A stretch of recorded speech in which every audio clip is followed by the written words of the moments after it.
What if a single voice could make the world believe the past had returned? What if, for just a few seconds, people forgot the year, forgot the stage, forgot everything, because the sound felt like 1956 again? And what if that voice did not come from America, but from a small island in the Philippines? The theater lights were soft that night. The stage stood quiet, waiting. No one expected history to walk out in simple shoes. Backstage stood Miguel Reyes, a 17-year-old boy from Cebu. Thin shoulders. Calm eyes. A heart that carried both fear and fire. He was not famous. He was not rich. But he carried a voice that did not belong to his generation. Beside him stood Rosa Reyes, his mother. A laundry woman with tired hands and unbreakable faith. She believed in two things only, God and her son's gift. A few steps away was Daniel Cruz, Miguel's childhood friend. Quiet, loyal, the kind who never left even when dreams felt foolish. He had seen Miguel sing in empty basketball courts. He had heard neighbors whisper, laugh, doubt. Tonight, the whispers would be louder. The judges in the grand hall expected something modern. Something trendy. Not the shadow of a legend. When Miguel stepped onto the stage, the crowd saw only a simple Filipino teenager. Plain clothes. Nervous breath. No glitter. No drama. But then the music began.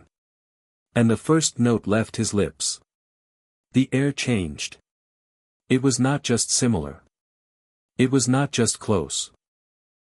It felt like Elvis Presley himself had stepped into the room. People froze. Some leaned forward. Some covered their mouths. How could this be possible?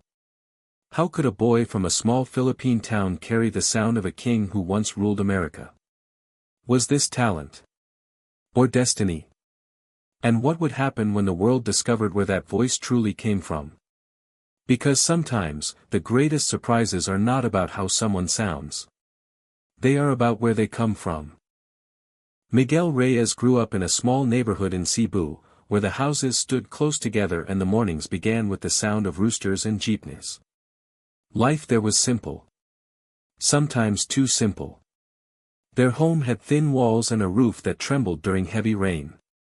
When storms came, Miguel would quietly place buckets under the leaks before his mother even asked. He did not complain. He never did. At 17, Miguel carried himself with a calm that felt older than his age. He spoke little. He listened more.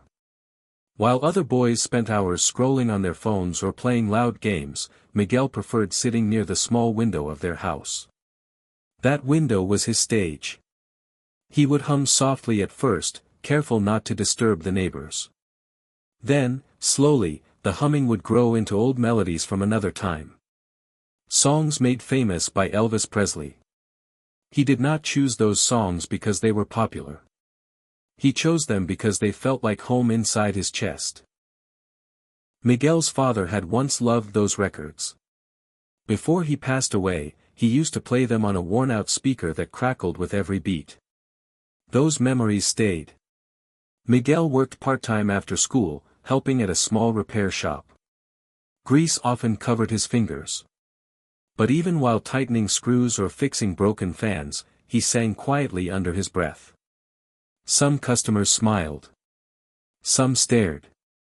A few laughed and told him to sing something more modern. He would only nod politely. Deep inside, Miguel carried a silent fear. Not fear of singing. But fear of not being enough. He wondered if the world would ever accept a Filipino boy singing like an American legend. Still, every night before sleeping, he whispered the same promise to himself.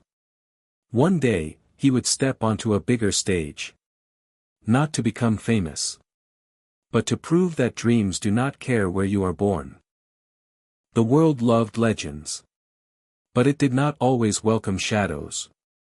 As Miguel grew older, the whispers grew louder. At first, people were impressed. They smiled when he sang at school events.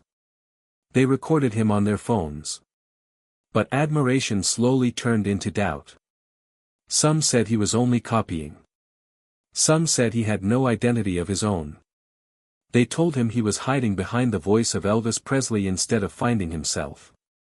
Those words stayed longer than applause ever did. Miguel began to question his gift. Late at night, when the house was quiet and his mother was asleep, he would sit by the window without singing. Silence felt heavier than sound. He wondered if loving old music was a mistake. He wondered if his father's favorite songs were slowly becoming a burden instead of a blessing. The biggest wound came during a small local competition in Cebu. Miguel walked onto that modest stage with hope in his chest. He sang with all his heart. The audience clapped. But the judges gave him polite smiles and told him he needed to be more original. More modern. More marketable. He went home that night holding a participation certificate that felt like paper instead of pride. For the first time, he considered stopping. Not because he didn't love singing. But because he felt alone in loving it. His father was no longer there to tell him the music mattered. The world seemed to say it did not. Miguel's heart stood at a quiet crossroads. Should he change who he was just to fit in? Or should he keep singing in a voice that reminded him of home, even if no one understood? Sometimes the hardest battle is not against others. It is against the doubt that grows silently inside. The opportunity came quietly. It was not dramatic. It did not arrive with fireworks. It came through an online audition announcement for America's Got Talent. Miguel almost ignored it. America felt far away from Cebu. Too far for a boy who still helped fix electric fans after school. But Daniel saw the post first. He showed it to Miguel with steady eyes. Not excitement. Just belief. Miguel hesitated for days. He thought about the judges who said he was not original. He thought about the laughter. He thought about his mother counting coins at night to pay bills. How could someone like him stand on a stage watched by millions? But one evening, as rain tapped softly on their roof, Miguel found an old photo of his father holding a vinyl record of Elvis Presley. The photo was faded. But the smile was clear. In that quiet moment, something shifted inside him. He realized he was never trying to become Elvis. He was trying to keep a memory alive. And maybe that was not copying. Maybe that was honoring. Miguel submitted his audition video with shaking hands. No grand studio. No professional lights. Just a simple background and a borrowed microphone. Weeks passed. Then one morning, an email arrived. He had been selected. The world suddenly felt bigger than their small house. His mother cried softly when she read the message. Daniel stood silent, smiling in disbelief. Miguel felt two emotions at once. Fear. And freedom. For the first time, he understood something powerful.